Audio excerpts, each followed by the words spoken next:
Bienvenidos y bienvenidas a su programa Monseñor Romero y la misión del Evangelio. Un programa que lleva dos objetivos: conocer a Monseñor Romero y estudiar la Sagrada Escritura con un juicio crítico desde la teología de la liberación. Cada día tendremos un encuentro con Monseñor Romero y con el Dios de Jesús.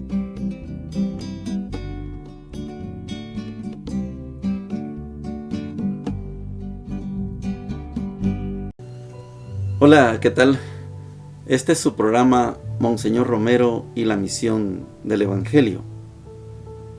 Estamos en el miércoles de la semana primera de la Pascua, que se llama octava de Pascua. Quiero decirles que en la segunda parte, a la hora que estudiemos la Sagrada Escritura, vamos a tener ya de toda la semana que llevamos, desde el domingo y desde el sábado en la vigilia, vamos a tener una novedad.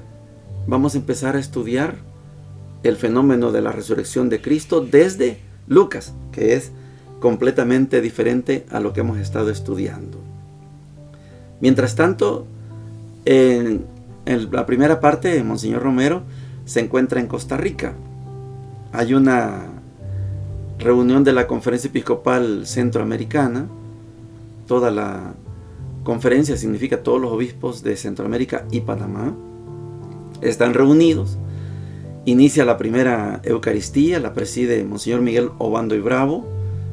Es el arzobispo de Managua y es presidente de esta Conferencia Episcopal de Centroamérica y Panamá. Después, Monseñor nos explica que hay una presentación de los trabajos de cada conferencia. Y claro que es un trabajo, dice él, bastante monótono, porque son informes. Pero le llamó la atención el informe de Monseñor Marcos Gregorio Magrat, el arzobispo de Panamá. Monseñor Magrat tiene una importancia en la región centroamericana porque fue el obispo al que le tocó vivir ese trabajo de transición de un canal de Panamá, que es totalmente norteamericano, estadounidense, a un proceso que se llama los diálogos Torrijos-Carter en 1976, puedo estar equivocado, donde se logra un acuerdo de que el 31 de diciembre de 1999 termina el dominio de los Estados Unidos sobre el canal de Panamá y pasa a manos panameñas. Les cuento que este fenómeno lo viví porque yo estaba trabajando en Panamá y fue maravilloso cuando pusieron un reloj regresivo, de tal manera que cuando faltaban 5 días, 4 días, 3 días y cuando faltaban 3 horas, fue una fiesta panameña, porque cuando el reloj dijo 0, los panameños podían entrar completamente al canal. Y Monseñor Marcos Gregorio Magrat estaba como un protagonista de todo ese trabajo. Después se organizan que van a estudiar los documentos de Puebla como conferencias episcopales. Esto es importante también. Se acuerda ahí que se va a enviar un telegrama de saludo, de cariño, de afecto al Papa Juan Pablo II como conferencia episcopal centroamericana, y a Monseñor le encargan la redacción y pasó en primera lectura. 2 aspectos más. El primero es que Monseñor, a la hora que le toca a la conferencia episcopal de El Salvador hacer la presentación de cómo están como país, él pide que se tome en cuenta la división que hay como conferencia episcopal. Recuerda que estamos 4 contra 2, Monseñor Rivera y Damas y Monseñor Romero frente a 4 más el nuncio. O sea, así está la situación en este querido país. Y después resulta que Monseñor, en ese estir y encoge, resulta acusado. Usted es el causante, etcétera. Todo lo que ya conocemos de la conferencia episcopal. Lo acusan de que él es el culpable de las divisiones y todos los malestares, y también que él ha politizado al clero. Bueno, Monseñor dice, está bien, digan lo que digan, pero el trabajo continúa. Ya por la noche entonces se hace un trabajo de plenario, donde se dan todos los informes, y Monseñor reconoce que eso fue muy valioso. Es un trabajo, para los que hemos estado en ese tipo de cosas, es un trabajo cansado, tedioso, a veces da sueño, a veces uno escucha que lo que se está diciendo no coincide con la verdad. Bueno, pero de todas maneras son reuniones de gran grupo y hay que, a veces algunas cosas hay que dejarlas pasar. Oigamos a Monseñor. Miércoles 18 de abril. La Eucaristía fue presidida por Monseñor Miguel Obando Bravo, arzobispo de Managua, en su calidad de presidente del SEDAC. Tuvo una homilía para ofrecer a Dios el trabajo, dar la bienvenida a todos los obispos, que ya éramos como 30, agradecer al episcopado de Costa Rica que nos ha dado tan cordial acogida e invitarnos a un trabajo pastoral que sea verdaderamente útil para nuestra región centroamericana y Panamá. El trabajo de la mañana ha sido bastante pesado porque hemos oído los trabajos que se habían preparado y han resultado bastante monótonos, aunque han sido buenos enfoques, sobre todo el de Monseñor Malgrat, del documento de Puebla. No se terminaron por la mañana y hubo que ocupar parte de la tarde para seguir oyendo los 6 trabajos que se habían preparado. Después sí nos organizamos en comisiones por conferencias episcopales para estudiar a la luz del documento de Puebla las oportunidades y las dificultades que presentan nuestros países a la realización de los ideales propuestos por Puebla como evangelización en el presente y en el futuro. En una de las plenarias del mediodía se leyó el telegrama que vamos a escribir al Santo Padre, el cual me fue encargado junto con Monseñor García Arauz de Guatemala. Lo redactamos en nombre de todo el episcopado de Centroamérica y fue aprobado en su primera lectura. El trabajo de conferencias episcopales resultó muy interesante. Nuestro grupo de El Salvador iba estudiando diversos aspectos presentados en los trabajos, pero de mi parte propuse que debíamos de presentar con toda franqueza nuestra realidad eclesial y nacional, comenzando por la división de los obispos y por los diversos problemas de relaciones con el gobierno y de los que han sufrido verdaderos martirios por la Iglesia y otros aspectos que son materia conflictiva de nuestras relaciones episcopales. El tema resultó muy fecundo, pues como dijo Monseñor Luis Chávez y González, que también está entre nosotros, fue duro el bombardeo, me dijo, refiriéndose a que se me había acusado en muchas intervenciones como si yo fuera el culpable de divisiones y de malestares, hasta de la politización del clero.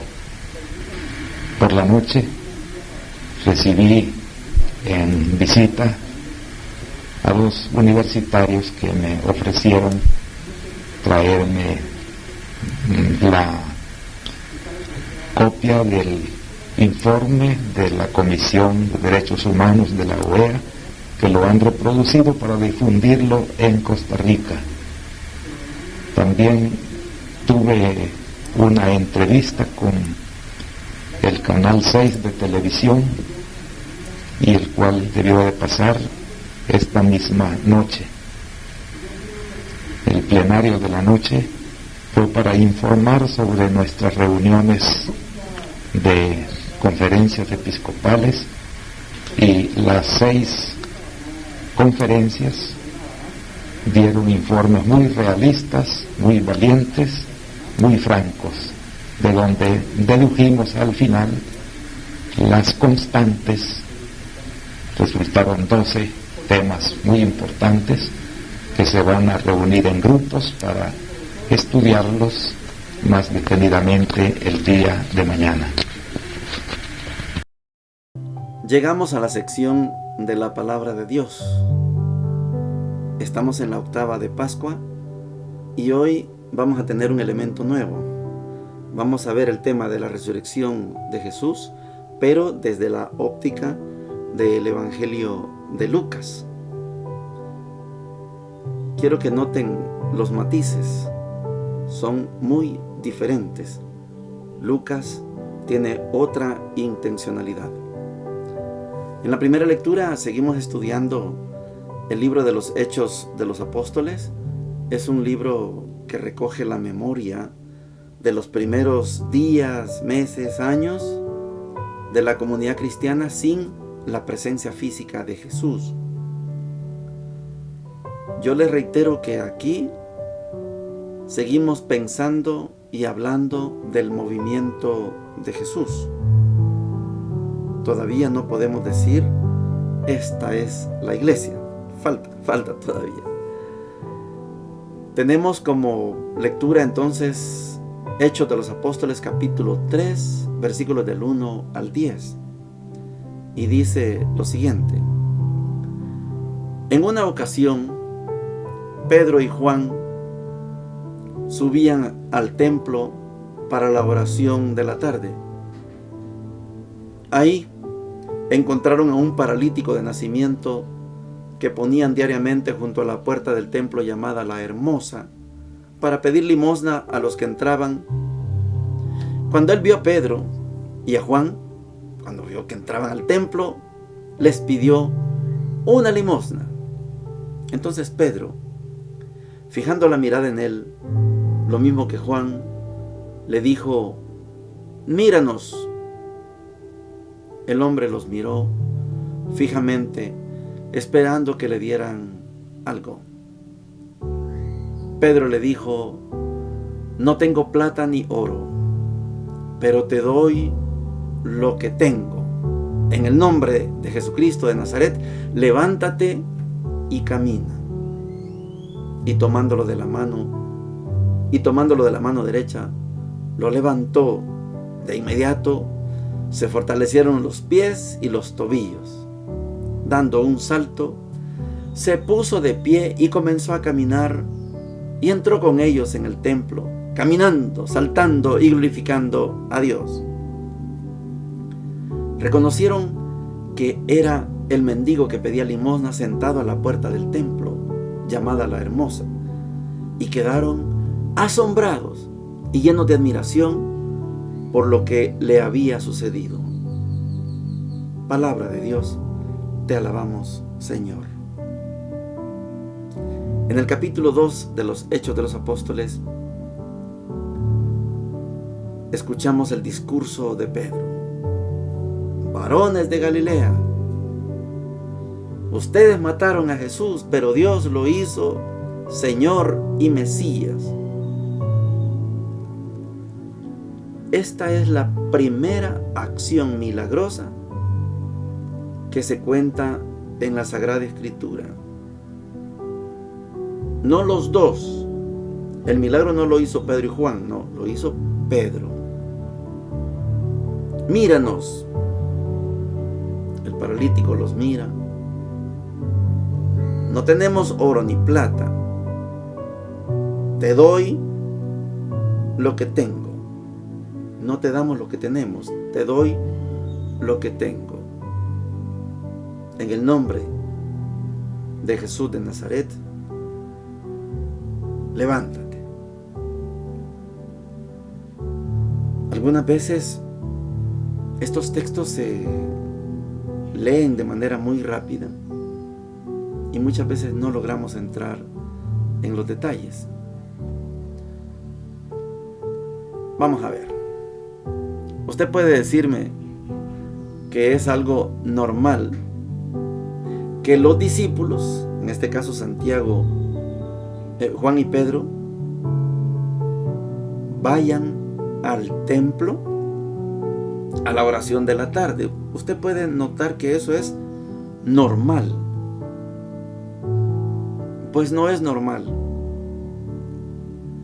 Desde la intención de Lucas, desde la predicación de los apóstoles, aquí se encuentra algo como una contradicción. Cuando Pedro termina diciéndoles: huyan de esta generación perversa, huyan, dejen eso. Pero Pedro va a eso, al templo. Si Jesús dijo: destruyan ese templo, y Pedro y Juan van al templo, a la oración, y curan al paralítico. Pedro cura al paralítico: levántate. Y el paralítico los acompaña al templo.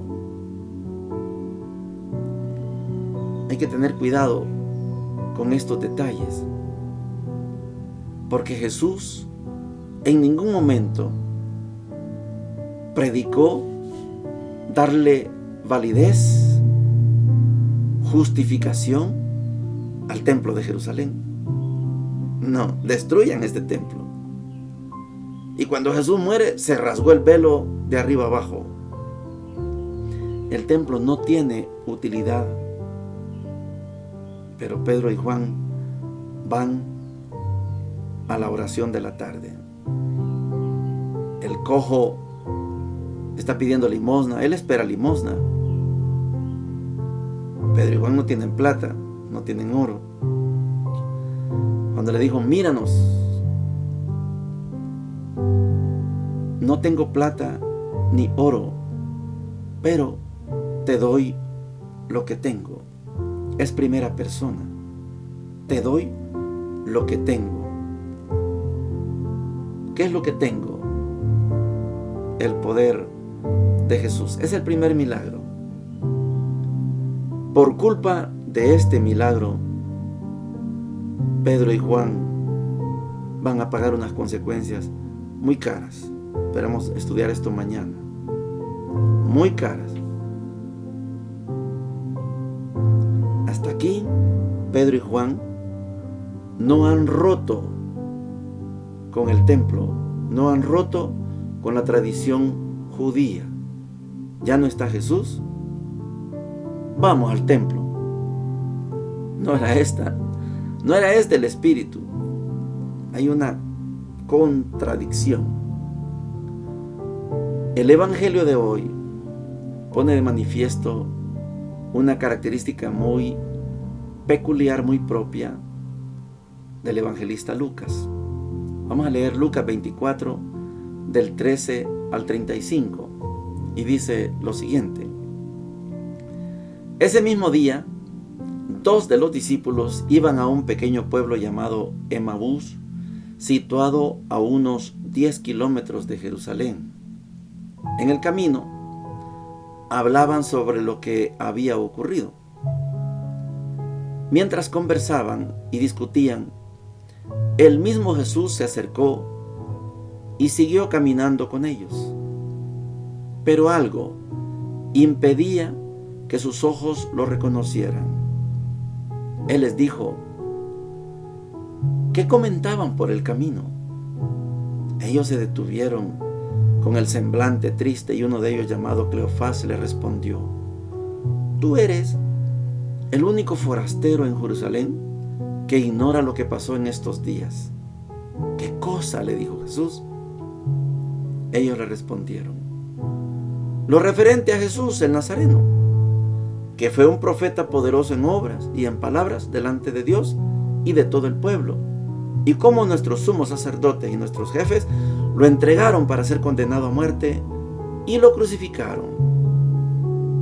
Nosotros esperábamos que fuera a él quien librara a Israel, pero a todo esto ya van 3 días que sucedieron estas cosas.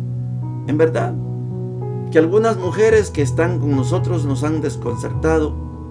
Ellas fueron de madrugada al sepulcro y al no hallar el cuerpo de Jesús, volvieron diciendo que se le había aparecido unos ángeles asegurándoles que Él está vivo. Algunos de los nuestros fueron al sepulcro y encontraron todo como las mujeres habían dicho, pero a Él no lo vieron. Jesús les dijo: hombres duros de entendimiento, ¿cómo les cuesta creer todo lo que anunciaron los profetas? ¿No era necesario que el Mesías soportara estos sufrimientos para entrar en su gloria? Y comenzando por Moisés y continuando con todos los profetas, les interpretó en todas las escrituras lo que se refería a él. Cuando llegaron cerca del pueblo donde iban, Jesús hizo ademán de seguir adelante, pero ellos le insistieron: quédate con nosotros, porque ya es tarde y el día se acaba. Él entró y se quedó con ellos, y estando a la mesa, tomó el pan y pronunció la bendición. Luego lo partió y se lo dio. Entonces los ojos de los discípulos se abrieron y lo reconocieron, pero él había desaparecido de su vista. Y se decían: ¿no ardía acaso nuestro corazón mientras nos hablaba en el camino y nos explicaba las escrituras? En ese mismo momento se pusieron en camino y regresaron a Jerusalén. Ahí encontraron reunidos a los 11 y a los demás que estaban con ellos. Y estos les dijeron: es verdad, el Señor ha resucitado y se apareció a Simón. Ellos, por su parte, contaron lo que les había pasado en el camino y cómo lo habían reconocido al partir el pan. Palabra del Señor. Gloria y honor a ti, Señor Jesús. Vamos a ver qué diferencias podemos encontrar y qué novedades podemos encontrar en el Evangelio de Lucas. Repasemos. Marcos se presenta a Jesús resucitado apareciéndosele a dos mujeres: Magdalena y la mujer de Cleofás. En Marcos, como no le interesa el tema de la resurrección, le interesa que reconozcamos a Jesús, el Hijo de Dios, pero que está clavado en la cruz. Las mujeres salen del sepulcro y no dijeron nada a nadie de puro miedo. Marcos. La resurrección asusta y deja mudo. Las mujeres no dijeron nada a nadie. Juan, la resurrección se da, el sepulcro está vacío. Magdalena mira, va a comunicar, viene Santiago y Juan corriendo. Pedro entra, San Juan entra hasta después. Juan creyó. Ayer veíamos cómo Magdalena todavía estaba llorando. Y Magdalena está preocupada por el cadáver. No tenía fe. Pero cuando Jesús le dice: María, ahí cambió todo. Eso fue ayer. Y Mateo se aparece y les da la orden: dile a mis discípulos que vayan a Galilea. Veamos cómo es la resurrección descrita en esos 3 evangelios. Marcos, no es importante el tema de la resurrección. Todo queda en suspenso. No dijeron nada a nadie de puro miedo. Juan va paso a paso. El sepulcro vacío, Magdalena corriendo, Pedro y Juan corriendo. Pedro entra, Juan hasta después, y María sigue llorando. Mateo vayan a Galilea. Y Lucas, ¿tiene algo que ver Lucas con el sepulcro vacío? No. Se les aparece a esos dos que van caminando. Van hablando de lo que pasó. Es el primer día de la semana. Jesús se hace el encontradizo, se acerca, les pregunta de qué van hablando. Ah, ¿no sabes tú lo que ha pasado? Caminan, les explica las escrituras y no han entendido nada. Jesús hace que va a seguir. Le dicen, no, quédate. Come con nosotros.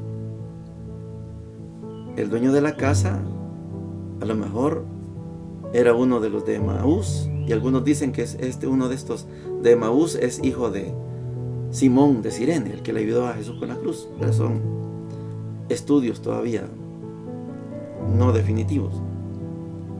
El dueño de la casa, el que lo invitó a pasar, debió ser el manager, el que dirigió todo. No, Jesús tomó el pan y se los dio.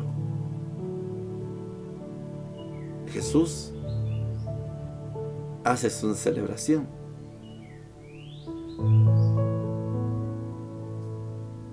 Y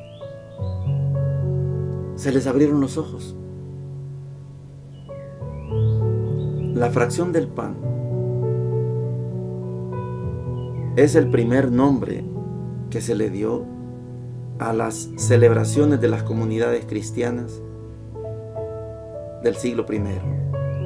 La fracción del pan. Hoy le llamamos Santa Eucaristía. La fracción del pan, el partir el pan. Jesús pronuncia la bendición, parte el pan y se los dio. Y en ese momento recuerdan aquello de la Santa Cena y caen en la cuenta, pero Jesús ya no está. Corren a comunicarlo y también ellos ya tuvieron la experiencia, ya se les apareció. Vamos a ver detalles de esta escena. Primero, Jesús camina. Segundo, Jesús habla. Tercero, Jesús sabe las escrituras. Cuarto, Jesús dirige la ceremonia de la fracción del pan. Quinto, Jesús desaparece. Y sexto, esos dos discípulos que habían salido de Jerusalén iban desanimados. Pensábamos que van desanimados para su casa, para su pueblo, Emaús. Pero ya descubrieron a Jesús. ¿Para dónde agarran? ¿Para Galilea? No, vamos a Jerusalén a reunirnos con nosotros. Conclusión. El Evangelio de Lucas nos presenta a un Jesús resucitado que se manifiesta no a una persona como a Magdalena en San Juan, no a dos personas como en Marcos. En Lucas, Jesús se presenta como resucitado en la comunidad. Hay dos discípulos en Emaús, él parte el pan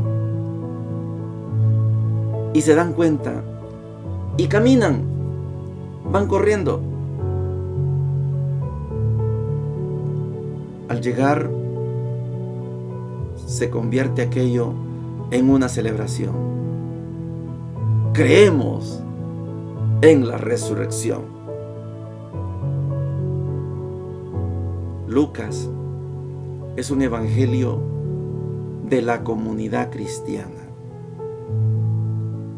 A Lucas lo que le interesa es que nos veamos todos y todas unidos. No va a dar el tiempo, pero se acuerda aquella familia de un papá y dos hijos. El hijo menor agarra lo que no era de él, no le correspondía nada según la ley, pero agarra lo que no era de él y se lo va a malgastar. Pero Dios quiere que la familia esté unida. ¿Se acuerda de la oveja perdida? Hay 99, ¿qué vale una? No, es que quiero las 100 ovejas. Lucas es el evangelio de la comunidad. Cristo resucitado se aparece a la comunidad. Se aparece a la comunidad y celebra la fracción del pan. Esta es una novedad.